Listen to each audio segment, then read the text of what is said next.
What happens when a royal scandal pits a man who stands tall before millions? Tonight, you'll witness the beginning of an unforgettable confrontation. Jason Momoa and Piers Morgan.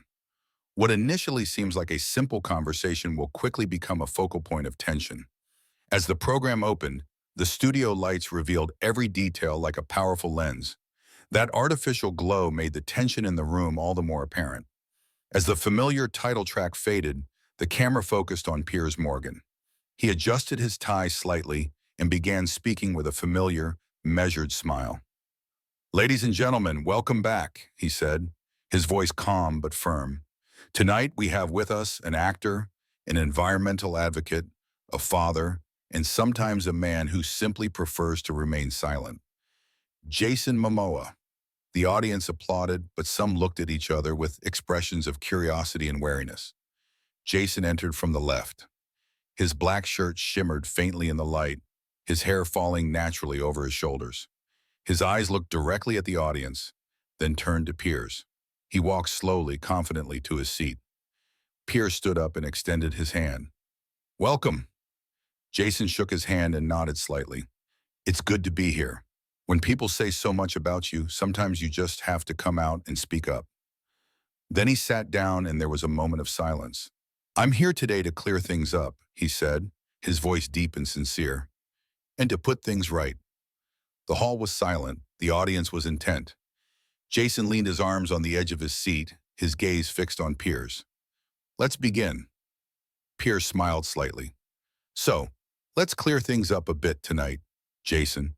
Let me begin with the question everyone's been wondering. Do you regret leaving the royal family, or was it inevitable?" Jason tilted his head slightly, his eyes briefly darting to the audience. Then he fixed his gaze on Piers.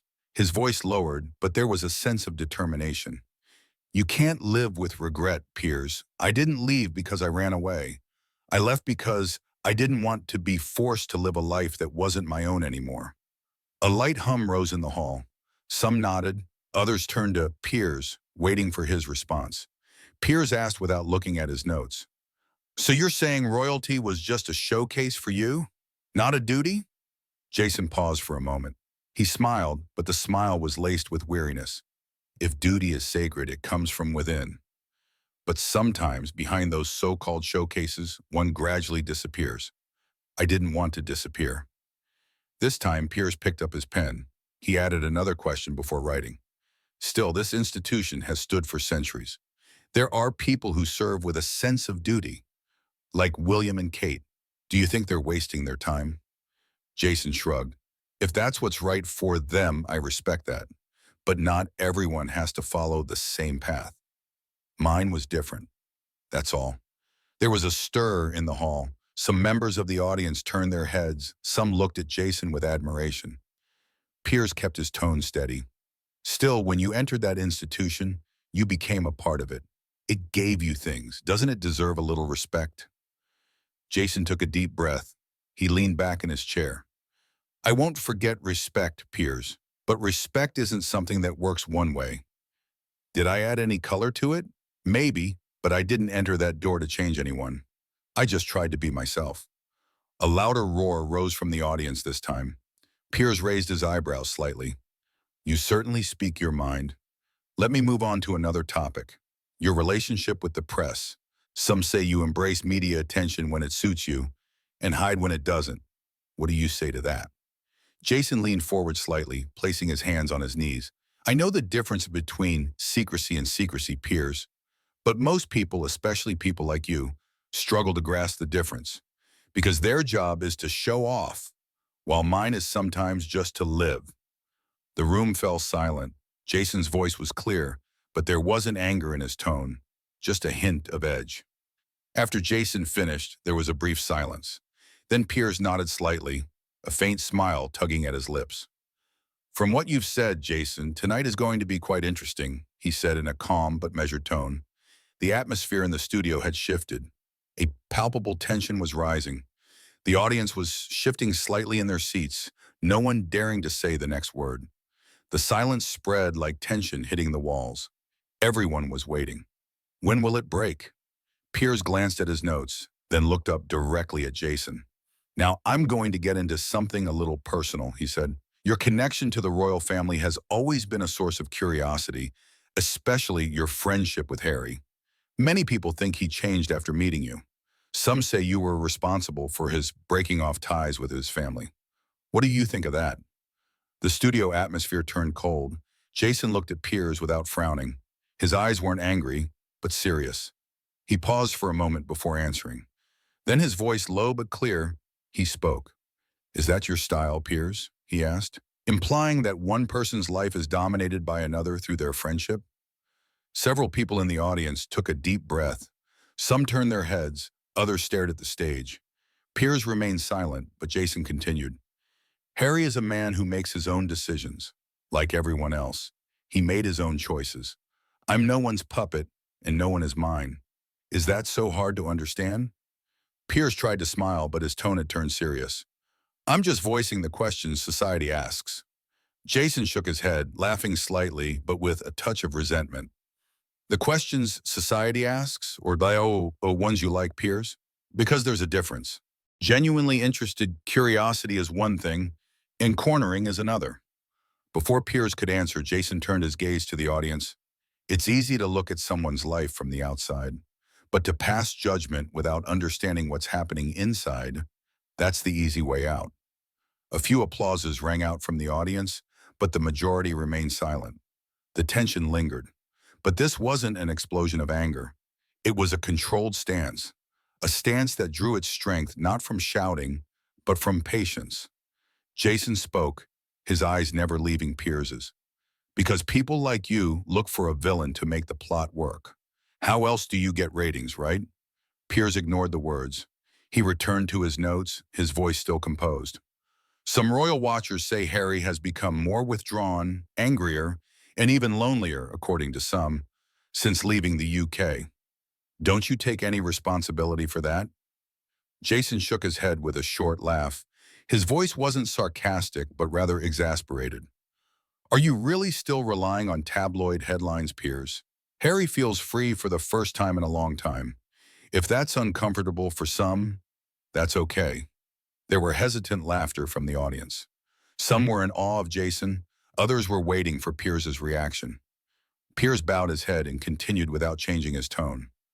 So there are no regrets, not the severing of ties with his family, not the distance between him and his brother.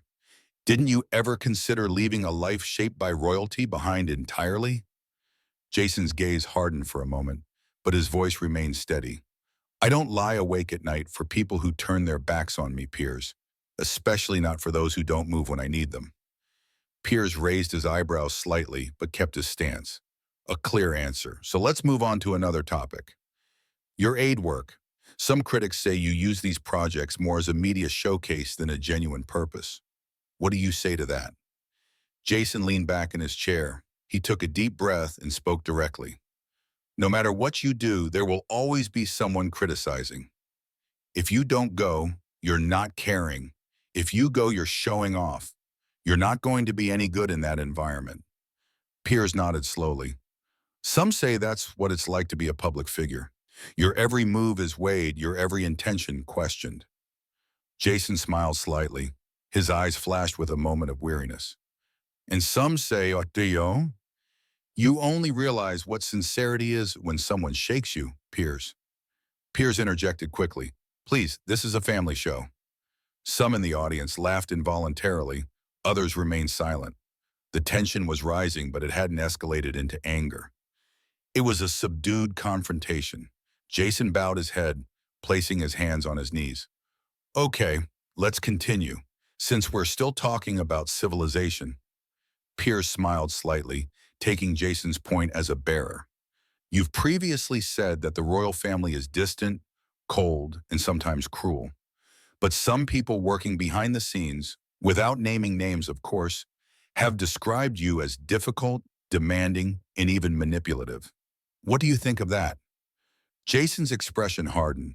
There was no longer a smile. His eyes were fixed directly on Piers.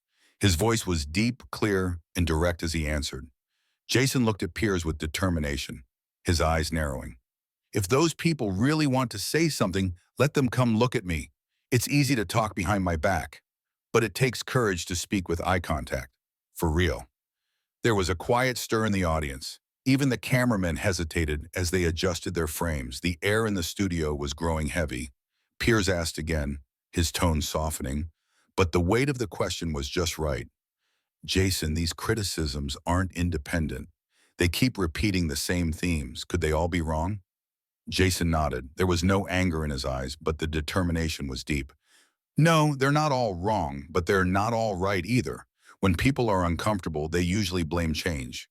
They were uncomfortable because I broke the silence they were used to hearing. Piers leaned forward for the first time. This time his voice was a little quieter. Have you thought about it? Maybe you could have done things differently. Calmer, more strategic, more careful. Jason thought for a moment, then nodded slightly. Of course I did. Everyone makes mistakes. But you know what my biggest mistake was? I secretly trusted the people I thought were there for me, instead of trying to figure out if they were actually there. The noise from the audience faded, and everyone was even more attentive. Piers returned to his notes but asked without looking. Jason, we know very clearly now what you think of the royal family, what your relationship with the press is. But I have to ask this question. Do you still care what the public thinks? Or has this become just Jason's story? Jason lowered his eyes, then raised them again. His tone was calm but sincere. Of course I care what people think, but not to change their opinions, but to remain honest without compromising myself. There was a short pause. Then he added, this isn't just my story, Piers. This is a journey where millions of people are coming to terms with their own choices. I'm just one of those telling the story out loud. There were a few light applauses from the room, but many were still unsure of what to think. Piers leaned back, hands on his knees. His jaw was visibly clenched, but his tone remained calm. Okay, he said. Thank you for your honesty, at least.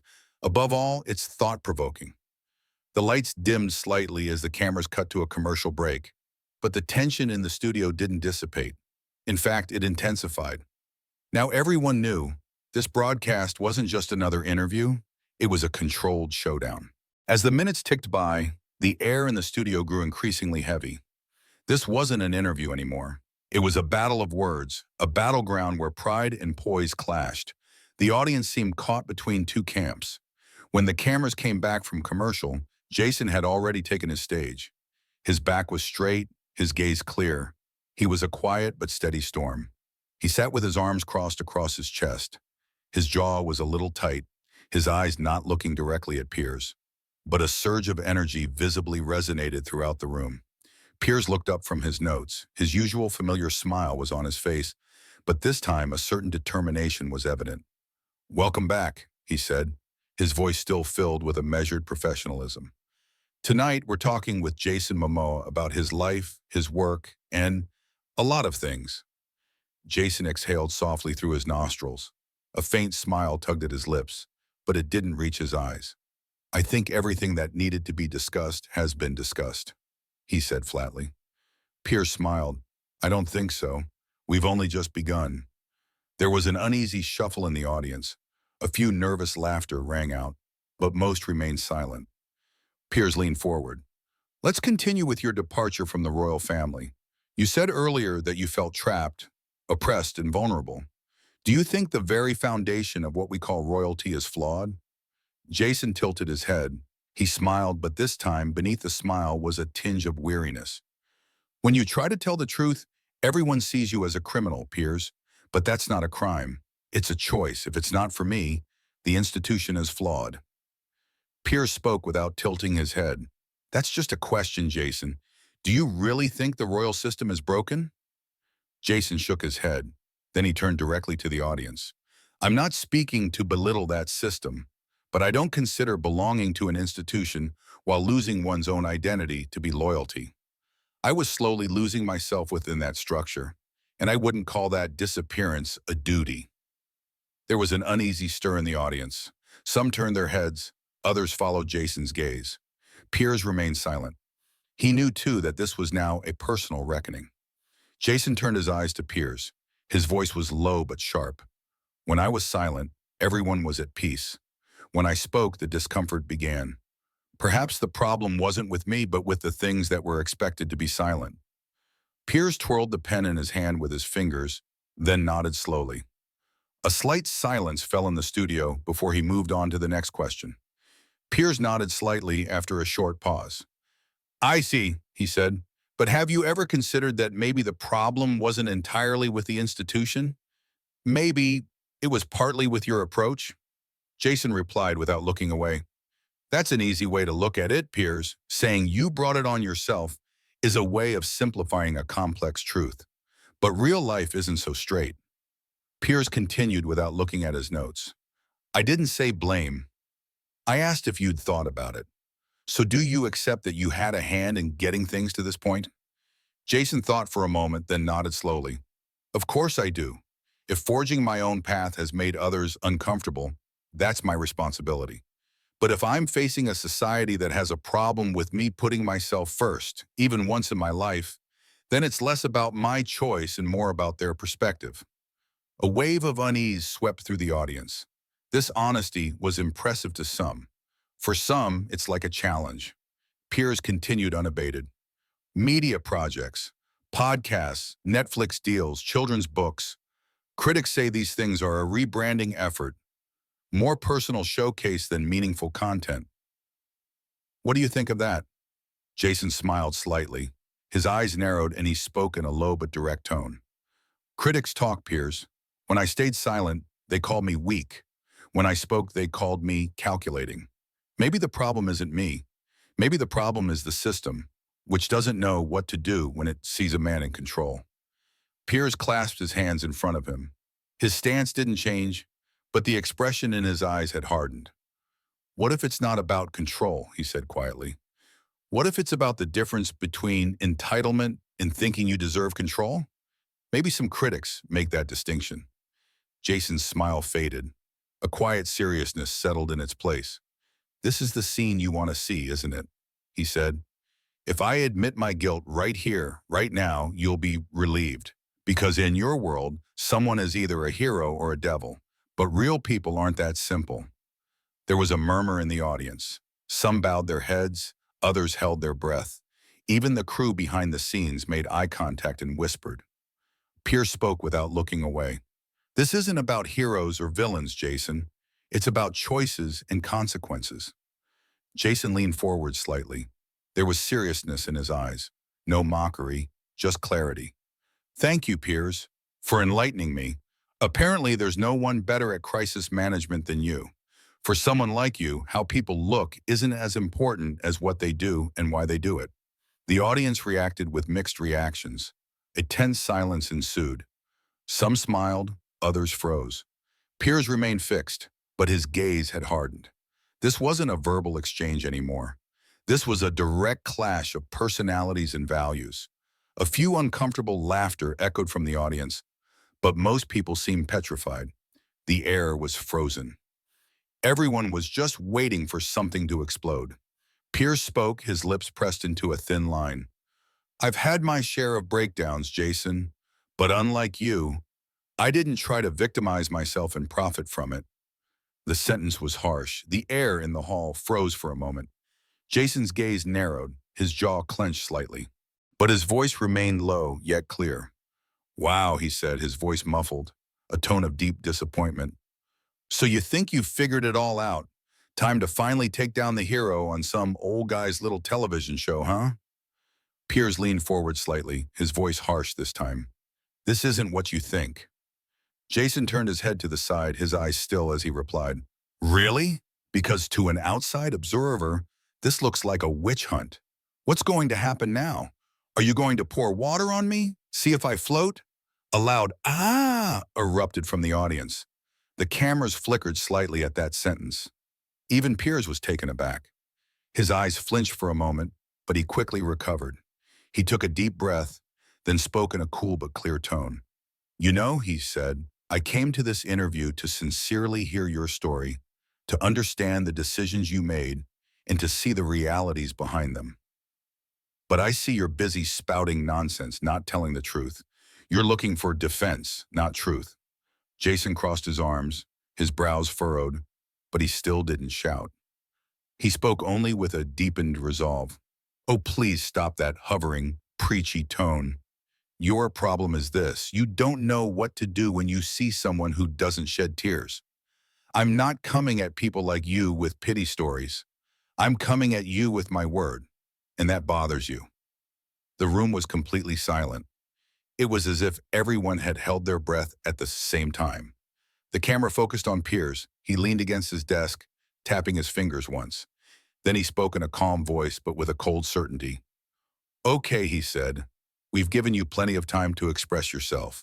And believe me, you've had no trouble showing your true colors during that time. Jason looked up. There was no overt challenge on his face, but his tone was firm. Let's take a break, Piers said, a barely perceptible smile on his face. The cameras cut to commercial. But the brief, silent, yet powerful look that flashed across Jason's face before the commercial began was a dangerous calm. Back in the studio after the commercial break, the air was even heavier. The tension was no longer palpable through words, but through sheer presence. Jason was still there, upright, calm, but this time his eyes were blazing. Piers appeared calm on the outside, but the anger within was now beginning to show on his features. This was no longer an interview, but an explosion driven by silence. And no one in the studio would ever forget this moment. The red light on the camera came back on. The audience was still silent. The applause was faint, almost forced. The studio was so quiet that breathing could have echoed. Jason sat bolt upright in his chair. His chin was held high as he slowly straightened the sleeves of his black shirt. His face was no longer warm, but instead, there was a determination stripped of all excess. Piers leaned forward. His hands were clasped on the table. The familiar smile was gone. His face had flattened, his voice grave. Welcome back, he said. Jason Momoa is with us, but apparently tonight's conversation has gone in a very different direction than we planned. Jason turned his head slightly to the side. There was no anger in his eyes, only satisfaction. Oh, come on, Piers, he said. Don't act surprised. These kinds of confrontations are your playground. You've set the stage, now you're running the show, right? Piers bowed his head, his voice steady. Jason, my job is to ask questions and get real answers, but you insist on dodging those questions. Jason raised his eyebrows slightly and lowered his voice. Perhaps it's because the questions are so vain they're not worth answering. One member of the audience coughed hoarsely. Another muttered, "Wow." Audibly, the atmosphere froze. Piers took a deep breath. It was clear he was trying to maintain control. Okay, he said. Let me try one last time. You said earlier that you left the royal family because you felt trapped, oppressed, and vulnerable. But did you ever think you knew, or should have known, what you were going to face when you entered that structure? Do you take responsibility for that choice? Jason was silent for a moment. Then he smiled, but it wasn't a challenge, but a smile of heavy inner acceptance. Ah, yes, that famous if it's a man, it's a fate, if it's a woman, it's a mistake approach. Very creative, really. Piers retorted immediately. It's not about gender, Jason. It's about accountability. I'm just asking, are you taking responsibility? Jason stared directly at Piers. His voice wasn't harsh this time, but the weight he carried hit him like a slap. I'm being held accountable right now because I refuse to be crushed under a structure that was rotting me from the inside. Here's your responsibility. Does it count? There was a murmur in the audience. Some looked like they wanted to applaud Jason but didn't dare. Others averted their gazes. Piers pursed his lips, then nodded slightly. Okay, he said. And then he brought up another topic. What about Harry? Some say he's not the same person anymore, that he cut ties with his friends, his family, even his country because of you. Don't you feel any regret about that? Jason didn't look away. This time his gaze softened. His response wasn't just to Piers, but to everyone watching, but more importantly, to himself. Piers asked one last time, Jason, doesn't Harry being so isolated bother you at all? Don't you feel any regret? Jason's expression froze for a moment, then his gaze sharpened. He narrowed his eyes and spoke. Harry made his own choices. We're talking about a grown man. I'm not pulling anyone's strings. But of course, In your world, choosing one's own path is always someone else's fault. Piers was harsher this time. I didn't say that. Jason leaned in, his voice low but cold. But you implied it. Because people like you are quick to declare things they can't control a threat. Then he smiled slightly, but it wasn't warm. What happened, Piers? Are you out of questions? Or did you stay silent because your scenario collapsed? Piers rose. The audience was silent. Even the cameraman seemed frozen in place. No, he said, his voice clear as glass. It's not the questions that are finished. My patience. Jason's expression changed slightly. A slight look of surprise appeared, but it didn't take him a moment to recover. You came here, Piers said, his voice icy, to tell your story, to explain the decisions you made, to give the answers millions of people wanted to know. But what did you do? An hour of arrogance, condescension, and barbs. Jason started to speak, but Piers raised his hand. His expression was stern. Stop. There's no need for more. He continued in a calm but stony tone. I've interviewed prime ministers, heads of state, actual royalty. I've talked to people who disagreed with me but still answered honestly. But you thought this was an extension of your Instagram story. The audience sat motionless. All eyes were on the two men. Do you want to play the victim? Go ahead and play. Do you want to appear like a hero? Go ahead, but not here, not on my show. His voice rose, but he wasn't shouting. Every word cut through the room like a knife. I will not have this show, my profession, my audience, or my own intelligence insulted. You can leave now. The sentence exploded like a bombshell in the studio. Jason paused for a moment. A spark flashed in his eyes. Then he slowly removed his microphone. He stood up. As he straightened his jacket, he spoke one last time. Good. At least now everyone saw the real Piers Morgan. Controlled, angry, impatient. Piers responded immediately, and everyone saw the real Jason Momoa too. Proud, untouchable, and worst of all, predictable. The room erupted in a deep, ah! Jason's jaw clenched slightly, but he turned away without another word. He walked slowly off stage. The cameras followed him backstage. Then the studio door closed. A deep voice echoed. Everyone fell silent. Piers straightened his tie. He sat down in his chair. He looked directly at the camera. Ladies and gentlemen, he said, his voice once again measured but heavy. I think everything that needs to be said for tonight has been said. We'll be back after commercials. There was a brief silence in the studio. Then, shocked applause from the audience filled the studio. The screen slowly faded to black. The caption read, Did Piers go too far or did Jason pull his own strings? Tell us in the comments. If you enjoyed this dramatic confrontation, don't forget to subscribe to our channel. Turn on notifications for the next big clash. See you.